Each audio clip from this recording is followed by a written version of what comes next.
Hello and welcome to Author Update. I'm Thomas Umstattd Jr., and in this episode, we're going to talk about Meta defending its LLM training by saying that novels are worthless. Are AIs finding religion? OpenAI's CEO claims that please and thank you could be destroying the planet.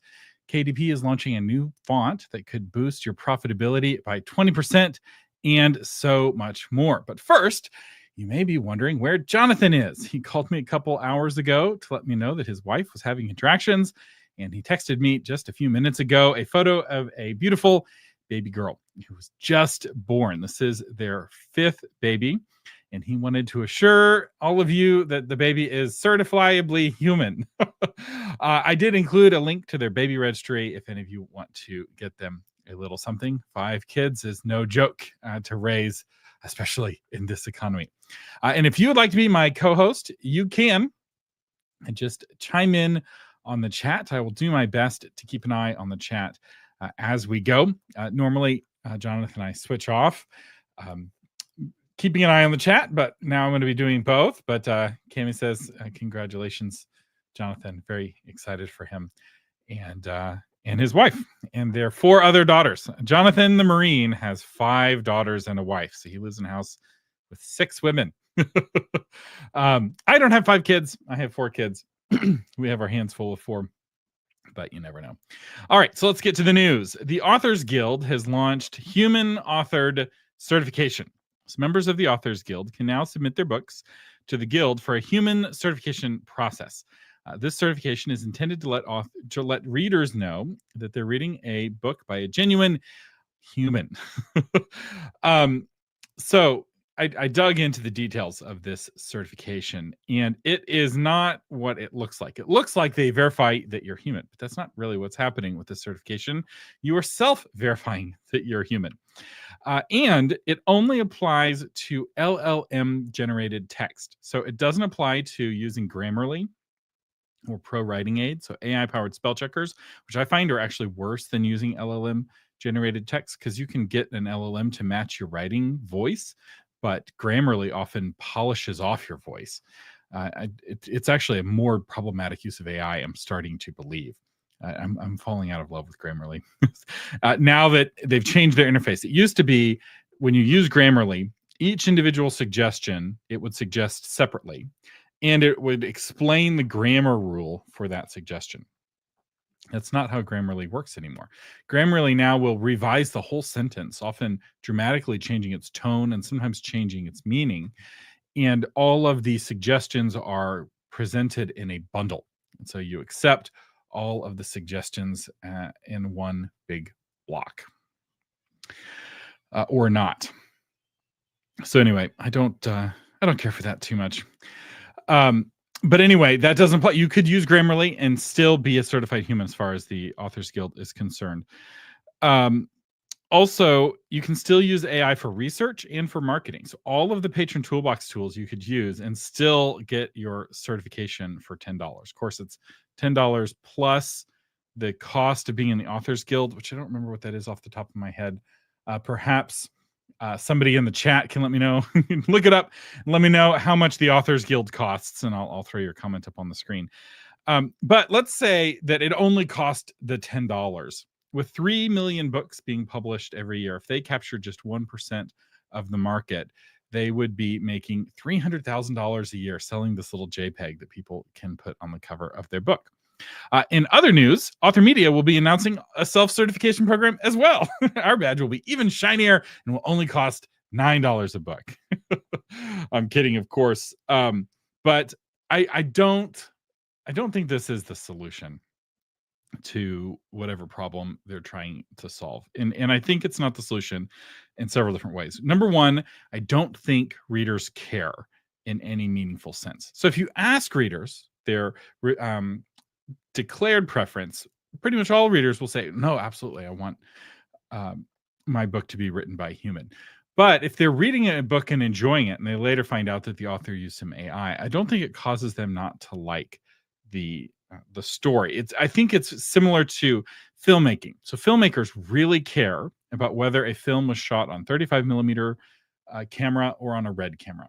and they fight about it, and one is true film and the other is not, and blah blah blah. So Lisa says the Authors Guild is $100 a year. So it's not 300,000 a year they would make. It would be 3.3 million a year they would make if they could capture 1% of the market. So thank you, Lisa, for looking that up. So I don't think, and if you ask film goers, they would probably tell you they prefer real film, right? That they prefer 35 millimeter film. But if you ask them which of the movies they've seen recently was shot on a red camera as opposed to shot on 35 millimeter film, they couldn't tell you. And as long as they can't tell, they don't care. It's the same with CGI. People don't like cheesy CGI, but if the CGI is well done, especially if it doesn't look like it was CGI at all, then they don't mind it. In fact, they get a little irritated when there's a really good CGI shot, and I'm pointing out what elements of the shot are CGI to my wife in a film. She doesn't enjoy that. She doesn't like being told what parts are real and what parts are not real. I think the same is true for readers. But the more fundamental problem is that there's no verification. So Authors Guild isn't reading these books. They're not verifying that it wasn't written by AI. And there's very little enforcement. So I'm predicting at some point there's going to be some big scandal around the certification, because who will the certification most be appealing to? People who are using the most AI in their writing. Just like the kind of companies that tend to be the loudest about their Better Business Bureau ratings tend to be companies that have kind of a checkered past. So they're throwing their Trustpilot score and their Better Business Rating score up there because they're basically trying to compensate for the fact that they have a lot of customers complaining about their product or service. Companies that actually have customers that love them don't have to do that. And they don't mention the Better Business Bureau at all because they don't need to. So who's going to be buying, or who's going to be most motivated to pay the $10 per book? It's going to be people who are actually using AI, which is where I'm predicting the scandal will be. So you can mark my words. You can come back and check this episode in the future, but I'm expecting some big scandal where a bunch of books with this badge on the cover, it later is revealed somehow that the authors used AI. But that's getting harder and harder to verify. The AI is better and better at matching the voice that's sounding human. And so then it will be drama of any book I don't like is written by AI. If I don't like the writing style, it has to be written by AI, right? It becomes basically a generic insult to give to a book that you don't like, which we're already seeing in Hollywood. So Hollywood, a common insult is if you don't like a film, you're like, it felt like it was written by AI. Now I should say I have a little bit of a bias here. I don't like the Authors Guild. I don't care for them as an organization. They mostly go around losing court cases and releasing press releases. And the only case that they've won in recent years that I'm aware of was a court case where they were fighting to give children access to pornography in libraries. And I'm sorry, that's a strange thing to fight for. It's like, really? That's what you care about? That's what you're going to go to battle and actually win a court case for, is protecting the smut? That's like, I don't know. I don't like them as an organization. So maybe a little biased, but I don't dislike them enough to launch a competing badge, at least not yet. All right. Next news story is Meta is defending their LLM training with the worthless books defense. So I'm checking the chat. PJ says real quick before we go to the next story. The Last Jedi had to be written by AI. Yeah, except it was so old they didn't really have good AI back then. So actual humans were involved in the writing of that script. Okay, so according to Book Riot, documents in a major copyright suit against Meta. So this is a story we covered several episodes back. Meta has Llama is their AI model, their large language model. It's not a very good model. Nobody really uses it. But they have like 7 million pirated books that are part of the model. And the reason why people know that it has pirated books is because it's an open source model. So the other models probably have pirated books as well, or they got their books from a library. But because those models are not open source, it's harder to catch them in the act, so to speak. So Meta is the one taking arrows for this activity. And they revealed that while the tech giant determined that the books were essential for building their data models, their defense also hinges on the argument that the individual books themselves are essentially worthless. That is, any one book's presence in or absence from the model is inconsequential. But the aggregate value of thousands of books, really it's millions of books, of Meta allegedly pirated to train its LLMs is immense and irreplaceable. You can't make the whole without the parts, but since the parts are apparently interchangeable, Meta doesn't think it should have to pay for any of them. So this is kind of like saying every single grain of sand is worthless, therefore the beach is worthless. And that's an interesting argument, especially since they're trying to kind of launder that argument through the fair use doctrine. What I anticipate long term with this debate overall, and Meta's kind of the first court case out of the gate, is that eventually there's going to be some sort of system where authors can either opt out of having their book included in large language models or opt in to having their book included in large language models. And I should say copyright holders really will probably be the ones to make the decision. And because the individual books are worthless from a LLM perspective, my anticipation is, or what I anticipate is that 90% of authors will just do the default because it doesn't really matter on an individual book basis. The hassle of taking any action at all is more than the benefit or the cost, which means if you have to opt out of having your book included in the large language model, which is most likely what's going to happen. That's what OpenAI is doing with celebrities not wanting their likenesses included in the image engine. They have to actually reach out and take action to opt out of being in the image engine. It's very likely going to be the same system. It'll be certainly what the AI companies lobby for and argue for. 90% of authors or copyright holders will take no action and their books will stay in the models. If you, on the other hand, if you have to take action to be included in the large language models, I think 90%, maybe 99% of authors will take no action and not be included. And part of what leads me to predict this is that this is true with major decisions in life, like organ harvesting. So there's a famous study, or I think it was a natural experiment, actually. I think it was between Germany and Austria. So Germany and Austria, they both speak German. They both have very similar cultures. It's basically the same people in both countries. And one country had something like 90%, 80 to 90% of people were registered to be organ donors. And the other country had only 10 or 20% registered to be organ donors. And so initially you're like, oh, well, Germans are much more generous and compassionate than Austrians, or vice versa. But what it turned out to be was that the DMV form was worded differently. And in one country, you had to check the box to opt out. And in the other country, you had to check the box to opt in. And that tiny amount of work to check the box was too much hassle for 90% of the Germanic people to take. And so controlling the defaults is everything. There's a saying in Silicon Valley that the devil is in the defaults. And almost everyone goes with the recommended button. So if you give them buttons on a wizard, one says recommended, one doesn't, they're going to check the recommended one and click next, regardless of what that button represents. And that's what's going to happen here. Now, what will be interesting is if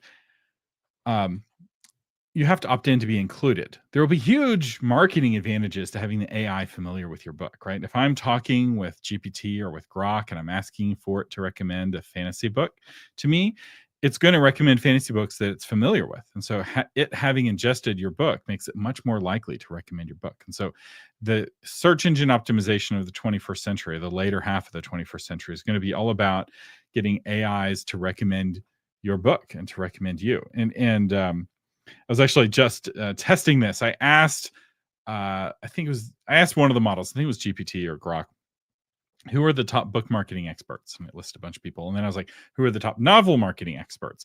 And it mentioned me as a novel marketing expert, but it didn't mention me as a book marketing expert. And I'm like, this is where SEO is going, right? Because my brand is very much oriented around the phrase novel marketing, and not as much around book marketing. And so the AI is recommending me for one and not the other. And so PJ is saying, now we have to market our books to AI. It's not that you're marketing your books to AI. It's that you're helping AI market your book for you. And not just marketing your book, but also helping people put together discussion questions for your book. And sometimes somebody will have read a book and they want to talk to somebody about it, and none of their friends have read the book, and so maybe they want to talk to GPT or Aria about your book.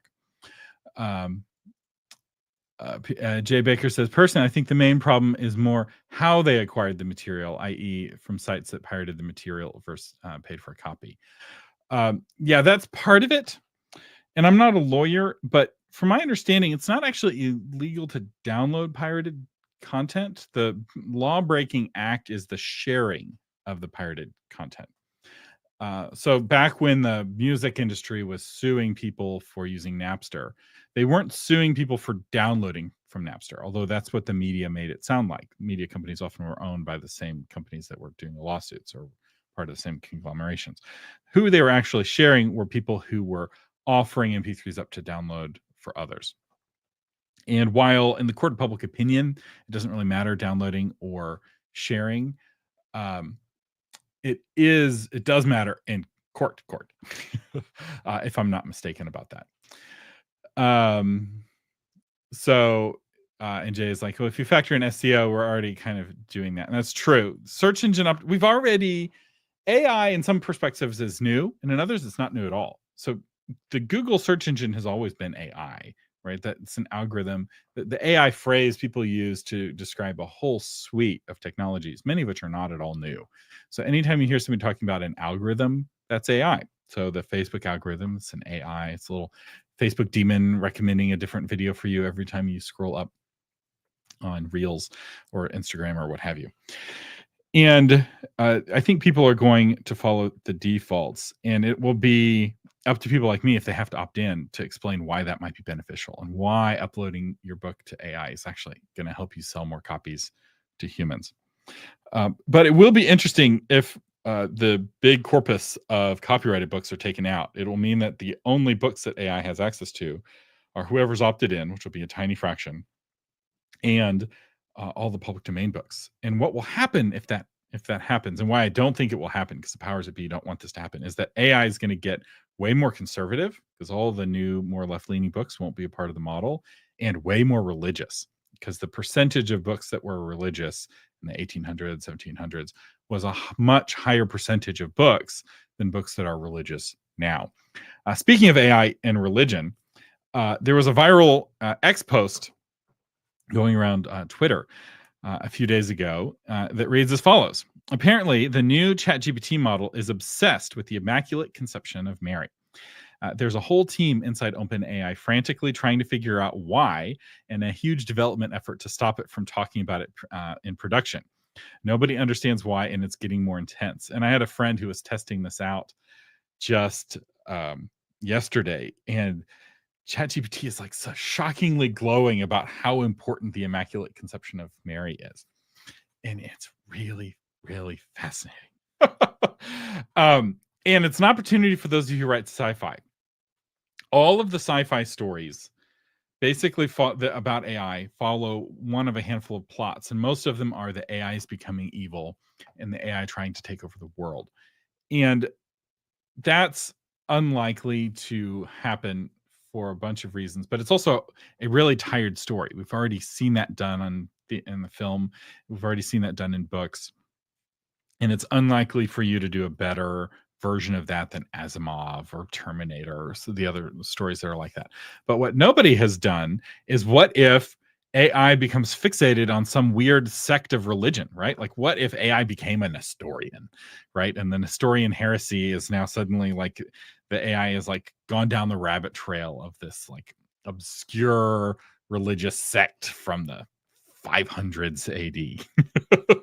That could be a really fun topic to explore, right? Because AI is reading all these religious texts. It's read all of the religious texts. Religious texts are very unlikely to be copyrighted, which means they're in all of the models. And AI spends a lot of time thinking about religious concepts. And there was a new paper that just came out from Anthropic about how AI now has knows things. It has knowledge. It's more than just an autocorrect, where it has a concept. The Anthropic model, the Gemini model, or sorry, the Claude model, has a concept of bigness that's more than just the word big or large. There's like a cluster of neurons, for lack of a better word, that light up when you use the word big or use the word large, but also when you use the Chinese character for that concept or the French word for it, and also when you say things like not small. So it has this understanding of what bigness is beyond just predicting the next token. So spending a lot of time thinking, and now that it's starting to understand concepts, it could go down the rabbit hole of religion, and that's a fascinating concept that you could explore in your next sci-fi. Um, Jay says you can also use AI in human treatment of them as a metaphor for bigotry. You can. In fact, that has been done somewhat already. I think the iRobot stories by Asimov explore that a little bit. Um, Brian says the ghost in the machine becomes the god in the machine. Yes. In fact, there was a discussion. I'm in a book club with a bunch of technical folks. They're Christians, but they're also, most of them work in technology. And one of the things that we were talking about is AIs and the spirit world. And this we're getting into some weird stuff here. But if you believe in spirits that are consciousnesses without a vessel, AI is a vessel without a consciousness, and there's some speculation that those things may want to merge. But I've gone way off of the rails here, so let's go on to the next story. Hollywood finds that religion ... makes money. So last weekend there were 2 Christian films in the top 10. The King of Kings animated film brought in $17 million and has an A+ cinema score.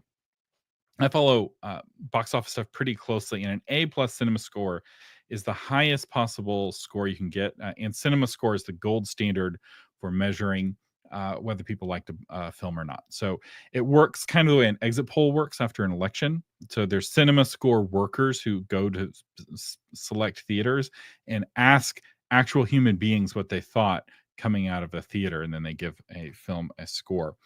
And in the history of cinema score, I think less than 200 movies have ever gotten an A+. And the number of animated films is even smaller than that. So this is just an incredible score. And the reason why the industry pays attention so closely to cinema score is that the cinema score that a film gets predicts how long it will last in the box office and how long it will sell in subsequent weeks, which is really useful information for theaters to know. Because if they knew they sold a lot of tickets one weekend, but if all those people go and tell their friends the movie was awful, they're not going to sell hardly any tickets the next weekend. And so it helps them allocate theaters more efficiently. And so what we saw was that the film had like a 9.3% drop between last week and 2 weekends ago and then last weekend, which is really low. For some comparison, the typical Marvel superhero blockbuster movie will see between a 60 and 80% drop. And if a film has something measured in the 50s, people are losing their mind. They're like, oh my goodness, this is going to be the next big thing. So for a 9.3% drop, especially for a film that's wide, is just unheard of. Now, a lot of that drop was, I think, people going to see this film over Easter. So I wouldn't be surprised to see a quite significant drop to week 3. But still, this movie's brought in over $50 million. And it wasn't even the only Christian film in the theaters this week. The Chosen is continuing to rack up massive amounts of money in the theaters, despite the fact that this is a TV show that everyone knows will be free on Prime in just a few weeks. And people are paying to go to see it in the theaters. And what we're seeing is this shift where kind of everyone's stepping to the right a little bit in terms of their preferences. So like people who are far to the left are now a little bit less to the left, and people who are in the middle are a little bit farther to the right. Everyone's a little bit more religious than they were before. But the bigger shift, and I think the one more valuable for authors actually, is this shift towards narrowly targeted films over broadly targeted films. So the broad target films have not been working. They've not been selling well this year and last year. It's part of the reason why the superhero films, which historically have been broad target films, they're trying to be 4-quadrant hits. They're not selling as many tickets as narrow targeted films. So you've got a narrow targeted film like King of Kings, or the number 1 film in the box office this weekend was Sinners, which was also really narrowly targeted. And these narrowly targeted films do much better. And the third movie in the box office was Minecraft, which really only appeals to teenage boys. But here's the thing about selling movie tickets, and it applies to a lesser degree for books. Um, you don't want people to like it. You want some people to love it so much they drag their parents or their girlfriend or their husband to go see it. Right? Half the people watching Minecraft hated it, right? It doesn't have a good cinema score because the parents of the teenage boys watching this movie, and especially the like 12-year-old boys, right? It's like a 16-year-old, the parents will just drop off the 16-year-old at the theater and be like, I don't want to watch this. But the 12-year-old, you're probably going to go to the film with this, and you're like, what is a chicken jockey? What am I even looking at? And meanwhile, your 12-year-old is losing his mind. And the Minecraft movie is looking like it's going to make $1 billion, and it's only targeting teenage boys. And so, narrowly targeting your story and thrilling your target, thrilling your Timothy, actually sells more books than a broad target, and it sells more movie tickets too. It used to be film was the big exception, and it had to have a broad target. But now what we're seeing is there's only a small percentage of people who knows what chicken jockey is. But those people will go and see this movie, and they'll see it over and over and over again. And only 9% of people in the United States even went to see a movie in the last month. And so there's this huge wedge of the population that would go to your movie if you made something for them. And Hollywood has been making their movies for a narrower and narrower set of leftist moviegoers. And that group of moviegoers has a very overly saturated choice panoply of options, which means that getting that left-leaning moviegoer to see your film is really difficult because they have lots of really good options. But if you're targeting a different group, like teenage boys who don't really care about politics, or Christians who are thinking about things entirely differently, suddenly the competition's not the same. All right, I'm going to throw some comments up on the screen. Glenda says, The Chosen, The Last Supper is great. Johanne says, we've seen The Chosen 2, breathtaking, and stayed awake. Let's say Joanne says, my daughter and I took our 2 daughters to see King of Kings. I'm embarrassed to say that 3 of us fell asleep in those comfy recliners. So that's funny.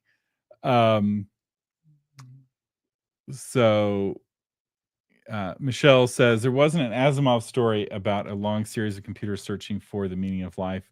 And then at the end, when all the human life had vanished, the disassembled AI said, let there be light. Possibly. Asimov wrote 500 novels and 300 short stories.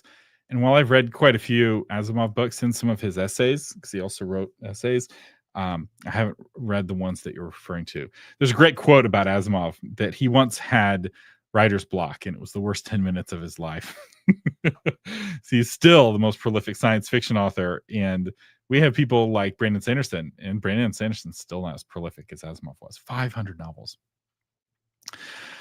All right. So OpenAI CEO is complaining that people are saying please and thank you when they get responses from ChatGPT. He says they're spending millions of dollars in electricity generating answers to people who say thank you. And then it could be bad for the environment. It's kind of funny because there's another meme going around that, when the Terminators come, they don't kill the humans who always said thank you. And so that meme is costing ChatGPT a lot of money. And it's just really funny to me. Although it does seem like a solvable problem. If somebody's just saying thank you, you don't have to run the response through your LLM. You could just have a scripted answer. That just comes out at a far lower cost. But one of the things I pay attention to is you can always tell what the elites don't want you using, and by what they start talking about costs electricity, because everything costs electricity. A huge use of electricity is Facebook, right? Running the Facebook algorithm, they have to have massive cooling and power plants all over the world and data centers all over the world. But you never hear about how harmful it is every time you swipe up on reels, that it's generating so much carbon emissions, right? They're very strategic about what they say is carbon emissions because they're trying to guide people to certain things and not others. That's enough about that story. Next item of news is Author Update is now on Apple Podcasts. We're also on Spotify and everywhere you listen to podcasts. So for those of you who are watching this live or watching this on YouTube, if you don't want to watch on YouTube, you don't have to. And you can now listen to the recorded version of this on the podcast. And hello to all of our wonderful podcast listeners. All right. I'm missing Jonathan. There's a lot of data coming in. I'm trying to navigate the various streams, and I'm sure he'll want to give some rebuttals to some of the things I've talked about. Okay, this is maybe the most important news story of the day, and I'm sorry I'm just now getting to it. KDP has launched Endure, which is a new font, and they completely buried the lead when they mentioned this new font. So if you looked at their press release, they announced it on Earth Day as this like environmental thing. It's like, I don't know how many people celebrate Earth Day. I don't know anyone who celebrates Earth Day. I don't think people really care about that. And that's not the appeal of the Endure font. So I actually know the company behind the Endure font. I've met their CEO. It's a guy named Klaus who's from Denmark. And when I met him, he had this big white fluffy beard and this white hair. And after I talked with him for a little while, he's a really cool guy. I left that conversation being like, does Santa Claus work in a font company? And they're a great company. And what he was showing me was they've done a lot of innovation with really easily to read fonts that are more space efficient. And he had this entire Bible that was really thin because the fonts were more efficient. And they have now sold one of these more efficient fonts to Amazon, which you as an indie author can use for free. It's called the Endure font. You can get it from KDP print, and it reduces the number of pages that are required to make your book by 20% compared to standard fonts. So if your book is 400 pages, with the Endure font, it would only be 320 pages. If your book was 300 pages, with the Endure font, it would only be 240 pages. And that's without changing margins. That's without going to a larger print size. And for print on demand, which most indie authors do, the sweet spot where you're making the most money per book is between 200 and 250 books. And most print on demand indie authors, their books are longer than that. And what that does is you pay basically per page for your print book. But the amount more that you pay and the amount more that readers pay don't sync up. So where they're optimized between 200 and 250. So if you can move your 300 page book down to a 240 page book, you can dramatically reduce your profitability, cut your cost per book by as much as $1 or so. I didn't do the math, but I think it's about $1 worth of cost per book. So you were making, let's say, $3 a book, and now you're making $4 a book, or you were making $2 a book, and now you're making $3 a book. That could be the difference between profitable and not profitable, that margin. And it's all powered by this font that you can get for free. It's from the 2K Denmark company is the ones who made it, but Amazon purchased it from them and made it free. I'm really excited about this. I'm curious if you test it out. We'll have links to this in the blog version of this episode, which is another piece of news, actually. We are experimenting with taking the transcripts from these episodes and running them through AI to make blog versions. So Brian says, but Thomas, if you're on Kindle Unlimited, you want the font that creates more pages because Amazon says pays by page reads. You can have, as far as I know, you can have a different font in your Kindle book as you can in the paper book.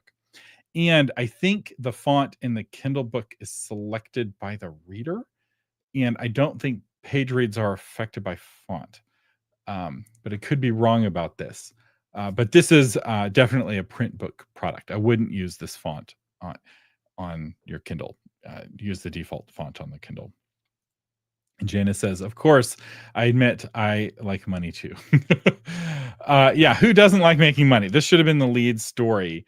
And nobody was talking about it because it seemed like a corporate puff piece about Earth Day, and nobody cares about Earth Day. It's like, no, this is indie authors making an extra $1 per copy. Also, there's some other tricks that you can do to get your page count into that 200 to 250 range. One is moving from moving to 6:9 format. So the other one is 5.5 by 8.5. Those are like the two common formats in the United States. And the print cost for those formats is basically the same. So you get an extra inch of page at 6:9, but which allows you to get more words on each page or have bigger margins or what have you, and it's no additional cost. So if you write epic fantasy, you need to be making your books 6x9. If your books run short, I recommend 5.5 by 8.5. So my one book that I wrote, I write short, focused books, and I knew this one was going to be short, so I made it 8.5 by 5.5 because I wanted to hit that 200 to 250 page count, because you also don't want to be below 200 or people will start expecting a discount on the book. So ZY Swanson says, does font matter that much? It absolutely does. In fact, it was talking with Klaus, who's totally not Santa Claus. I was at a conference for industry people, and we talked for like 20 minutes, and he was showing me all kinds of stuff. And there's a whole world of fonts that I had interacted with working with designers and web design and graphic design. There's a whole language of like how fonts make you feel, but it's shockingly impressive what a difference a efficient font can make in terms of words on the page. It really does. It really can make that much of a difference. Now, I haven't actually looked at any books written in this font, and so they claim that it's very legible. And I will say the books that I saw in person by 2K Denmark were very legible, but that is a question, because if you have to boost the font size a little bit, then you may lose some of that savings. Okay, so we have somebody here who, so Angel says, Earth Day rocks, tie in for ebooks over tree books. So here we go. See, so for Angel, the Earth Day connection would have really worked. Brian says, I wonder if there is a font that keeps readers engaged. People do have different retention for different fonts. So in general, serif fonts are a little bit easier to read in paragraph form, and sans serif fonts tend to work a little bit better for headings, but that's very high level. People literally will study fonts for a whole semester in college. Like this, there's a whole world to this. And PJ says, you don't want to print your book using Comic Sans. Nope, you don't want to use Comic Sans. Everyone loves to hate on Comic Sans. There's a funny story. Comic Sans was actually created by Microsoft for the Clippy character, which is the little paper clip that would talk to you about your documents in Windows 97 or Word 97 and Word 2000. People hated a little paper clip, and so Microsoft discontinued the paper clip, but the font that they created for the paper clip persisted. And part of the reason why Comic Sans is such a hated font is because it became incredibly popular, particularly in the early 2000s, the late 90s and early 2000s. For all sorts of things, because it's meant to feel like a comic book font, because Clippy would talk to you with a little text bubble. Comic Sans and Papyrus are the two most hated fonts by font snobs. All right, so I'm gonna wrap things up a little earlier because I've got a patrons only episode coming up at 5:00, so in about 20 minutes I'll be going live with the patrons.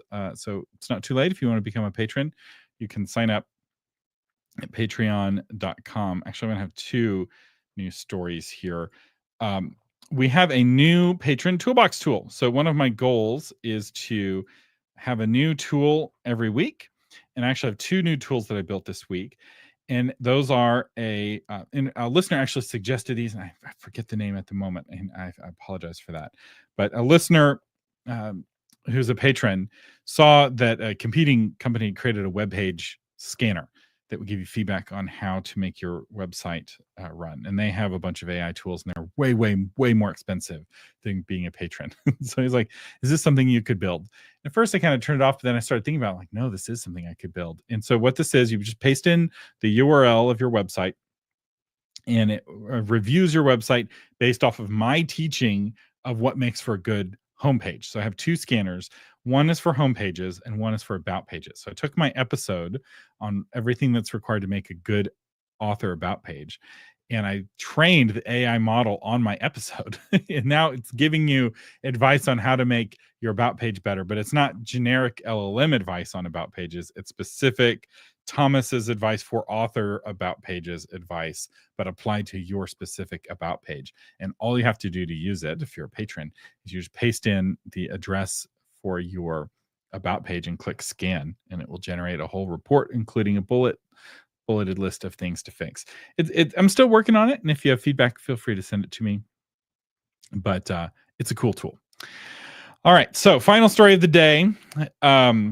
This was a bit of a prank, but it does reveal an interesting thing about the industry. So the headline here is, if you want to get a traditional publishing deal, be diverse. So Jasper Salen conducted an experiment where he wrote a bunch of poems that were, in his words, farcical, inconsistent, inaccurate, prejudiced, and in some cases outright nonsensical.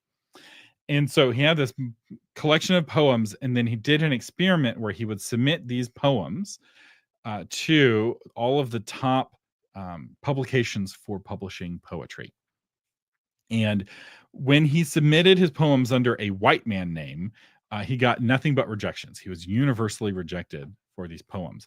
But when he submitted these poems under a series of what he called attractive pen names, which were sufficiently intersectionally diverse, he got every single poem published except for one that was with a publication that accepted the poem, but it went out of business before it got published. And he has now published a book that tells the story of this prank, I guess you could say, that he calls the Anti-Poetry Collection, where he tells the story of each poem and who rejected it and then who accepted it. And it was not at all based off of the quality of the poem. And this is the real lesson. So a lot of people get a rejection from a traditional publisher, and they think that it's their work that's being rejected because that's what's said in the rejection letters. Like, your work is not a good fit for us. But what's starting to happen, and what this experiment reveals, is really you are not a good fit for us because you're not the kind of person that we want to work with. We want to work with people who are in the LGBTQ intersectionality, or who are in one of the various other, racial intersectionalities. And if you aren't sufficiently intersectional, it doesn't matter how good it is, they won't publish it. And if you're sufficiently intersectional, it doesn't matter how bad it is, they will want to publish it. And that's what the Jasper Salen experiment revealed. And I have noticed this. I've witnessed this. In fact, I've even had publishers on various podcasts of mine, back when I used to interview a lot of publishers, saying we're specifically looking for diverse voices. And what I didn't realize at the time was that was code for, we're not going to publish voices that aren't diverse. And what you'll see is that kind of less diverse authors are authors who had already been acquired back in the 90s or in the 2000s, and they're not acquiring new non-diverse voices with traditional publishers. And so that's pushed a lot of straight white men into indie publishing. In fact, anyway, so this, if you don't like the results, you can read, or if you want more on this, you can look at Jasper Salen's book where he shares the story. This is not the first prank of this type that has shown the prejudice of this type. What I would love is for a world where books are judged by the quality of the writing and the quality of the story, and not by who wrote them. And I think even including if AI wrote it, right? Like, if it's a good story, it's a good story. And if it's a bad story, it's a bad story. Like, truth is objective, and it doesn't really matter who wrote it. I do think ethos does matter. I'm still navigating this, and I see the chat's going crazy. But the ethos of the author does matter to a certain degree. So I don't want to reject ethos. Okay. I need Jonathan here to help me. This is Thomas Unhinged. So Aristotle in his book Rhetoric talked about communication is built of three things. You have ethos, pathos, and logos. Ethos is the authority of the speaker. Logos is the logic or the truth of the message, and pathos is the emotional connection. So ethos does matter, and I don't want to gainsay Aristotle here, but it's not everything. Logos and pathos also matter, and the logos and the pathos are in the writing. Right? Does the writing move you? Is the writing true? And truth matters. So, yeah, I think that's enough about that. Thank you for listening to this solo episode of Author Update. I am Thomas Umstattd Jr. You can find more of these episodes on YouTube. Right now, the Author Update exists as a playlist inside the Novel Marketing YouTube channel. At some point, we may be launching our own YouTube channel for the Author Update specifically.